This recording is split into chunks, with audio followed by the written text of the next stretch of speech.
रहीम exercise हमारे पास है 1.2 क्वेश्चन नंबर 4। क्लास जो है वो हम फर्स्ट ईयर कर रहे थे। एक्सरसाइज 1.2 में क्वेश्चन नंबर 4 जो है वो z की वैल्यू दी हुई है। z1 is equal to 2 + 3 iota, z2 is equal to 1 - a या अल्फ़ा। और आपने फाइंड करना है अल्फ़ा की वैल्यू को, जबकि इमेजिनरी वैल्यू जो है z1 + z मल्टीप्लाई z2 इनका प्रोडक्ट जो है वो 7 के बराबर आता है। ये हमारे पास क्वेश्चन है। z1 और z2 को आपस में मल्टीप्लाई करेंगे तो वो किसके बराबर आ जाएगा? 7 के बराबर आ जाएगा। आप सिंपल इन दोनों को मल्टीप्लाई करें। z1 की जगह z1 की वैल्यू लगाएं और z2 की जगह 1 - alpha is equal to 7। Multiply करें 2 को दोनों से तो 2 - 2 अल्फ़ा -3 iota -3 iota alpha is equal to 7।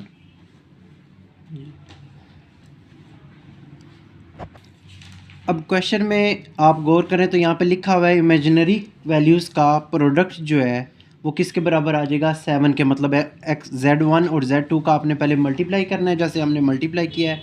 अब इमेजिनरी का मतलब है इसमें से सिर्फ आपने इमेजिनरी वैल्यूज़ जो है ना, अयोटा वाली वैल्यू, उसको 7 के साथ कंपेयर करना है। -3 iota -3 iota alpha is equal to 7। यहाँ पे ऊपर लिख लें according to question. According to question के मुताबिक उसने इमेजिनरी वैल्यूज़ कही भी थी, आई एम लिखा हुआ था, तो इसलिए हमने सिर्फ इमेजिनरी वैल्यूज़ को आपस में कंपेयर कर लिया है। दोनों में से अल्फ़ा भी ख़त्म हो जाएगा, अयोटा भी ख़त्म हो जाएगा, क्योंकि ये अयोटा वाली इमेजिनरी वैल्यूज़ होती हैं। अयोटा वाले साइन की वजह से तो हमने इन दोनों को इमेजिनरी वैल्यू कंसीडर किया था और उसे हमने बराबर कर लिया 7 के। इधर -3, इधर आके ये 3 + 3 हो जाएगा।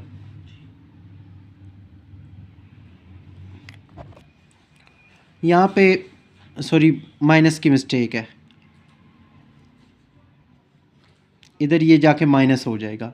यहाँ पे 3 आयोटा को 1 से मल्टीप्लाई करें तो +3 आयोटा आता है। -3 अल्फ़ा इज़ इक्वल टू 7 में से 3 माइनस करेंगे तो 4 आ जाएगा। अल्फ़ा के साथ ये -3 मल्टीप्लाई हो रहा है, इधर आके ये क्या हो जाएगा? डिवाइड हो जाएगा।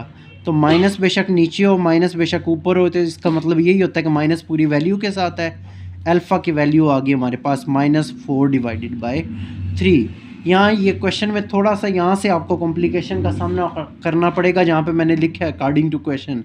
ये अल्फ़ा वाली वैल्यू आपने लिखनी ही नहीं है इसको कंपेयर करने के लिए, क्योंकि यहाँ पे इमेजिनरी का जो ऊपर सवाल में वर्ड है ना, ये इमेजिनरी का लफ्ज़ जो है वो आपको रिप्रेजेंट कर रहा है कि आपने सिर्फ अल्फ़ा वाली वैल्यू लेनी है और उसमें अल्फ़ा इंक्लूड नहीं फिर करना। इस वजह से जो है ना, हमने यहाँ पे कंपेयर ही अल्फ़ा के अलावा वैल्यूज़ को किया है। Next question number 5। Question number 5 में उसने दिया हुआ है z1 दिया हुआ है, z1 is equal to x + y iota, z2 दिया हुआ है a + b आयोटा, और आपको फाइंड करने के लिए कहा हुआ है कि x y a और b, x y a और b इन सब की आपने वैल्यूज़ को फाइंड आउट करना है। और आपको दो स्टेटमेंट दी हुई हैं, z1 + z2 is equal to 10 + 4 iota, z1 - z2 is equal to 6 + 2 iota. ये आपका क्वेश्चन है। आपको z1 की वैल्यू दी हुई है, z2 की वैल्यू दी हुई है, और उसमें जो x y a b जो हैं वो सारे आपने फाइंड करने हैं। और नीचे z1 + z2 की वैल्यू भी दी हुई है और z1 - z2 की वैल्यू भी आपको दी हुई है। z1 + z2 को आप इक्वेशन नंबर 1 कह लो, z1 - z2 को आप इक्वेशन नंबर 2 कह लो। अब इन दोनों इक्वेशंस को एक दफ़ा ऐड करो और एक दफ़ा सब्ट्रैक्ट करो। इन दोनों इक्वेशन 1 और इक्वेशन 2 को हमने ऐड करना है। ऐड करना है तो मतलब इनके साइन चेंज नहीं होंगे। ये Z1 Z2 प्लस वाला और Z2 माइनस वाला आपस में कट हो गया है। 1Z और 1Z कितने हो जाएंगे, 2Z1 इज़ इक्वल टू, इनको प्लस करें तो 16 प्लस 6 अयोटा। यहाँ पे 2Z1, इनमें से 2 कॉमन ले ले तो अंदर आ जाएगा 8 प्लस 3 अयोटा। ये 2 इस 2 से कैंसिल हो जाएगा दोनों तरफ, या ये इधर मल्टीप्लाई हो रहा है इधर आके डिवाइड हो जाएगा। तो Z1 is equal to 8 plus 3 iota. अब आप देखें क्वेश्चन में Z1 की क्या वैल्यू दी हुई है वो पुट कर लें। Z1 की वैल्यू दी हुई है x plus y iota is equal to 8 plus 3 iota. Question में Z1 की वैल्यू दी हुई है x प्लस y अयोटा। अब देखें रियल नंबर यहाँ पे x है, इधर भी ये रियल नंबर फिर क्या होगा 8, तो x इज़ इक्वल टू 8 हो गया। यहाँ पे इमेजिनरी नंबर y है और यहाँ पे इमेजिनरी नंबर क्या है 3, तो y इज़ इक्वल टू 3 हो गया। अयोटा के अलावा वाली वैल्यू जो है वो x होगी और अयोटा के साथ वाली वैल्यू जो है वो y होगी। ये दो इसके आंसर आ गए हैं। इसी तरह जैसे आपने ऊपर ऐड किया इक्वेशंस को, अब दोनों इक्वेशंस को सब्ट्रैक्ट करें। Subtract equation 1 and equation 2। Equation 1 और 2 को आपस में माइनस करें। Z1 plus Z2 is equal to 10 plus 4 iota, ये इक्वेशन 1 आ गई। Z1 minus Z2 is equal to 6 plus 2 iota, ये इक्वेशन 2 आ गई। अब इन्हें सब्ट्रैक्ट करना है तो इनके साइन जो हैं वो क्या हो जाएंगे, चेंज हो जाएंगे। Z1 से कट हो जाएगा, Z2 और Z2 मिलके 2Z2 इज़ इक्वल टू 6, इनके भी साइन चेंज होंगे सारों के। तो ये 10 में से 6 गया तो कितना आ गया 4, 4 अयोटा में से 2 अयोटा गया तो कितना आ गया 2 अयोटा। अब इसको भी दोबारा अगेन 2 कॉमन ले लें, उसमें से इनमें से 2 कॉमन लेंगे तो अंदर आ जाएगा 2 प्लस अयोटा, इन दोनों में से 2 कॉमन ले लिया है, ये 2 से कैंसिल हो जाएगा। अब Z2 के ऊपर जो क्वेश्चन में वैल्यू है वो Z2 की वैल्यू पुट करें। A प्लस B अयोटा हमारे पास Z2 की वैल्यू थी और यहाँ पे आ गया 2 plus iota. Again real number यहाँ पे A है तो A बराबर हो जाएगा 2 के, और इमेजिनरी नंबर हमारे पास यहाँ पे B है तो B हो जाएगा 1 के। ये 4 इसके आंसर्स हैं। नेक्स्ट हमारे पास क्वेश्चन नंबर 6। क्वेश्चन नंबर 6 है हमारे पास, इसमें हमने प्रूव करना है show that Z1 and Z2 are element of compound values and Z1 और Z2 जो है इसके ऊपर कंप्लीट कॉन्जुगेट बराबर होता है Z1 का कॉन्जुगेट और Z2 का कॉन्जुगेट। ये आपने दोनों को फाइंड करना है कि प्रूव करना है कि क्या ये दोनों आपस में बराबर होते हैं या नहीं होते। ठीक है, कॉम्प्लेक्स नंबर हैं दो Z1 और Z2। कॉम्प्लेक्स नंबर को आपने ये शो करना है कि क्या ये दोनों मल्टीप्लाई करके इनका कॉन्जुगेट लेंगे तो ये बराबर होंगे, अलग-अलग कॉन्जुगेट लेके उन्हें मल्टीप्लाई करने से। कॉम्प्लेक्स नंबर हैं तो Z1 हमारे पास फिर हम खुद ही लेट कर लेते हैं A प्लस B अयोटा, ये Z1 मैंने खुद से लेट कर लिया है, और Z2 जो है वो मैंने लेट कर लिया C plus D iota. Complex number वही होते हैं ना, एक रियल होता है और एक इमेजिनरी नंबर होता है, जैसे पीछे हम पूरी एक्सरसाइज में करते आए हैं। तो हमें यहाँ पे नहीं पता, वैल्यू कोई नहीं दी हुई, तो हमने खुद ही सपोज कर लिया है ABCD। आप XYZ ABC जो भी आप डिजिट लेट करना चाहते हो आप कर सकते हो। यहाँ पे लेट मैंने ABCD लेट कर लिया यहाँ पे। अब इसकी लेफ़्ट साइड ले लें। लेफ़्ट साइड में है हमारे पास Z1 और Z2 और इसके ऊपर होल कॉन्जुगेट, ये हमारी लेफ़्ट साइड थी। हमने इसे सॉल्व करना है। Z1 की जगह Z1 की वैल्यू लगाओ, Z2 की जगह Z2 की वैल्यू लगाएं और इसके ऊपर कॉन्जुगेट। अब इन्हें मल्टीप्लाई करें पहले।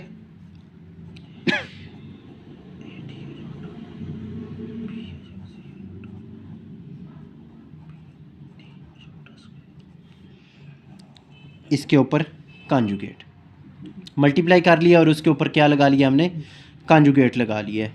AC इन दोनों में से अयोटा कॉमन ले लें तो अंदर आ जाएगा A D plus B C और साथ में अयोटा। इन दोनों में से अयोटा कॉमन ले लिया है और ये अयोटा स्क्वायर -1 होता है जो इससे मल्टीप्लाई होकर माइनस बी डी आ जाएगा और ऊपर बार एज इट इज़। ये अयोटा स्क्वायर -1 होता है जो कि इस प्लस से मल्टीप्लाई होकर माइनस बी सी कर देगा। अब रियल नंबर अलहदा कर लें और इमेजिनरी नंबर अलहदा कर लें। ए सी माइनस बी डी ये दोनों रियल नंबर है, इनको भी एक ब्रैकेट में लगा लें। और A D plus B C ये दोनों अयोटा वाले मतलब इमेजिनरी नंबर हैं, इनको भी मैंने एक ब्रैकेट में लगा लिया है।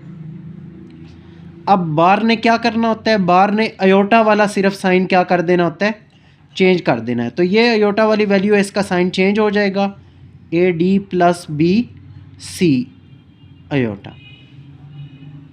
ये हमारी लेफ़्ट साइड आ गई है और इसे मैं कह लेता हूँ इक्वेशन नंबर 1। अब इसी तरह मैं राइट साइड लेता हूँ, right hand side. Right side है मेरे पास Z1 बार और Z2 बार। Z1 की वैल्यू लगाएं A प्लस बी अयोटा और इसका ऊपर कॉन्जुगेट, और Z2 की वैल्यू लगाएं तो C प्लस डी अयोटा और उसका ऊपर कॉन्जुगेट। अब इसका मतलब है इसमें पहले हमने कॉन्जुगेट लेना है, A minus B iota, iota वाला साइन चेंज हो जाएगा, इधर भी C minus D iota, iota वाला साइन क्या हो गया, चेंज हो गया। अब मल्टीप्लाई करें, A को दोनों से मल्टीप्लाई करें। अब माइनस बी को बी अयोटा को मल्टीप्लाई करें, ये मल्टीप्लाई हो गया। अयोटा स्क्वायर की जगह हम क्या लगा लेंगे, -1 लगाएंगे, तो इसकी भी साइन क्या हो जाएगी, माइनस बी डी। इस अयोटा स्क्वायर की जगह हमने -1 लगा लिया है जो उससे मल्टीप्लाई होके क्या हो जाएगा, माइनस बी डी। अब रियल नंबर अलहदा कर लो, ए सी माइनस बी डी, जिनके साथ अयोटा नहीं है वो रियल नंबर है, वो मैंने अलहदा कर लिया, उसे एक ब्रैकेट में लिख लिया। ये अयोटा वाले दोनों में से माइनस अयोटा कॉमन ले लो, तो माइनस कॉमन लेंगे तो अंदर वाला साइन क्या हो जाएगा, प्लस हो जाएगा, और अयोटा मैंने लिख लिया। माइनस भी कॉमन लिया और अयोटा भी कॉमन लिया है, अंदर वाला साइन जो है वो क्या हो जाएगा, फिर प्लस हो जाएगा, और ये इक्वेशन नंबर क्या हो जाएगी, 2 हो जाएगी। अब देखें, आप गौर करें तो क्वेश्चन में जो हमारे पास लेफ़्ट साइड आई थी और जो हमारे पास राइट साइड आई है वो बिल्कुल बराबर है। इसका मतलब है कि हमने प्रूव कर दिया है कि हमारे पास लेफ़्ट हैंड साइड जो है वो राइट हैंड साइड के बराबर है, मतलब Z1 मल्टीप्लाई Z2 बार बराबर है Z1 बार और Z2 बार के, और यही हमें प्रूव करने के लिए उसने दिया हुआ था। नेक्स्ट हमारे पास क्वेश्चन है, क्वेश्चन नंबर 7। क्वेश्चन नंबर 7 हमारे पास है, find the square root of the complex number. नीचे कॉम्प्लेक्स नंबर जो हैं उनका आपने स्क्वायर रूट फाइंड करना है, और उसमें से आप कोई भी एक पार्ट कर लो, मैं पहला पार्ट ही ले रहा हूँ। इसमें है -7 -24 अयोटा। सिंपल जो पार्ट्स होते हैं ये शार्ट के लिए ज़्यादा इंपॉर्टेंट होते हैं, तो हम इसके ऊपर इंपॉर्टेंट भी लिख लेंगे क्योंकि ये पेपर के पॉइंट ऑफ व्यू से इंपॉर्टेंट भी है।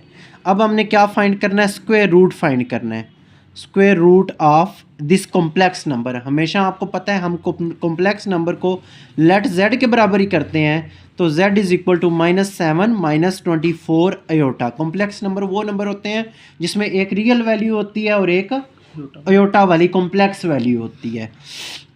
इसका स्क्वायर रूट फाइंड करना है। अब स्क्वायर रूट का फार्मूला आपके पास क्या होता है, स्क्वायर रूट का कोई भी कॉम्प्लेक्स नंबर है उसके स्क्वायर रूट का आपके पास फार्मूला होता है,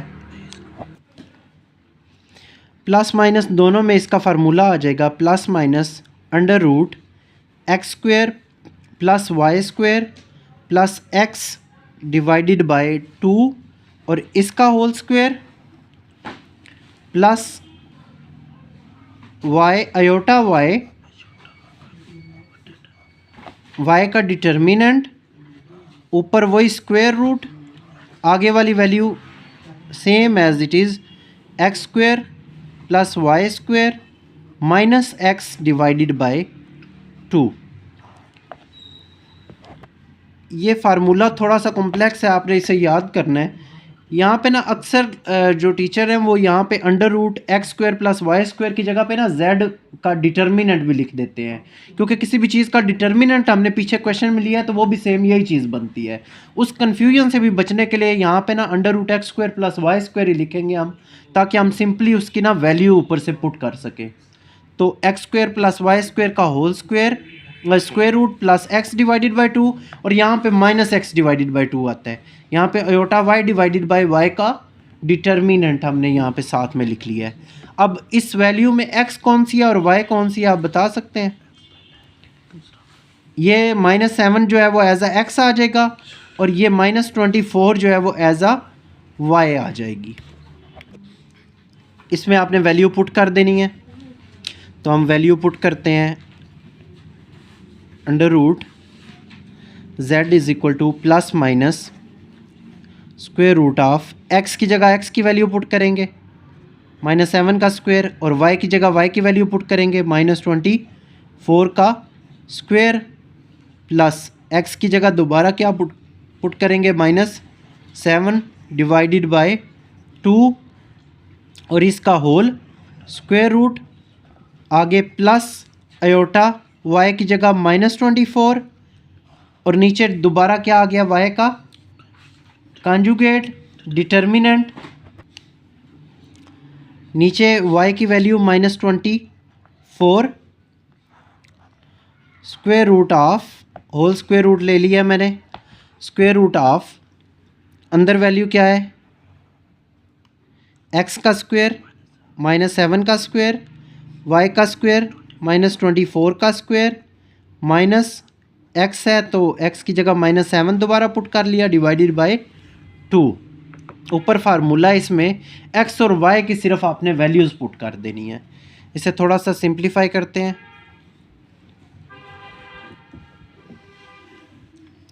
प्लस माइनस -7 का स्क्वायर लेंगे तो वो कितना आ जाएगा 49, 24 का स्क्वायर लेंगे तो वो कितना आएगा 576 डिवाइडेड बाय इसका स्क्वायर रूट,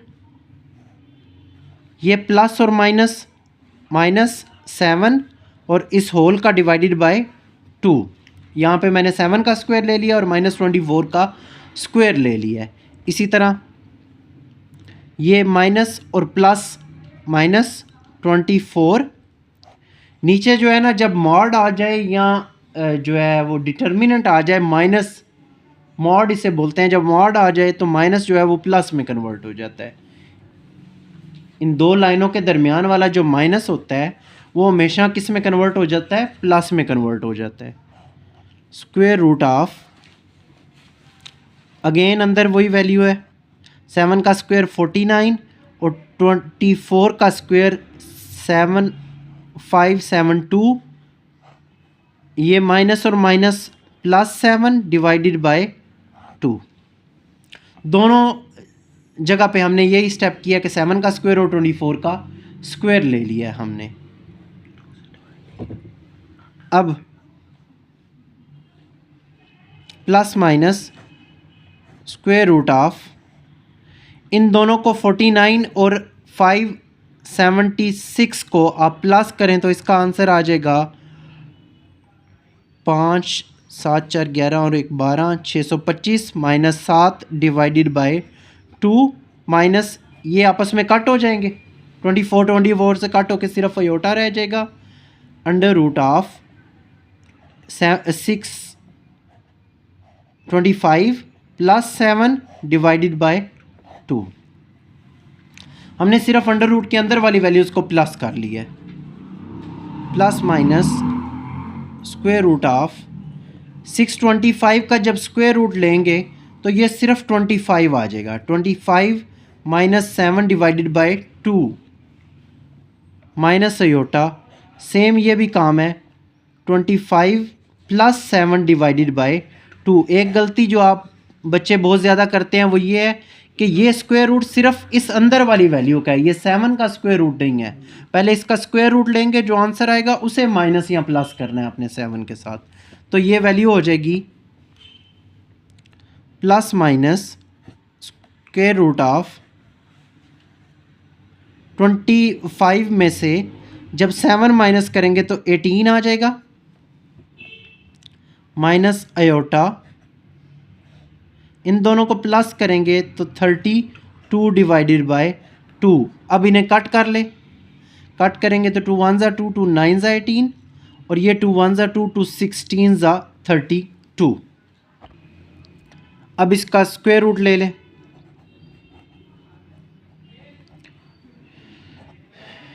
नाइन का स्क्वायर रूट 3 होता है और 16 का स्क्वायर रूट 4 होता है। ये हमारे पास इसका आंसर था। हमने स्क्वायर रूट फाइंड करना था कॉम्प्लेक्स नंबर का, जो कि एक दफ़ा प्लस में और एक दफ़ा माइनस में, और ये इसकी वैल्यू है। इसके बाकी पार्ट भी आपने ट्राई करने हैं। और आज का हमारा लेक्चर यहीं तक था। बाकी जो नेक्स्ट 5 क्वेश्चन है वो नेक्स्ट वीडियो में हम करेंगे। अल्लाह हाफिज़।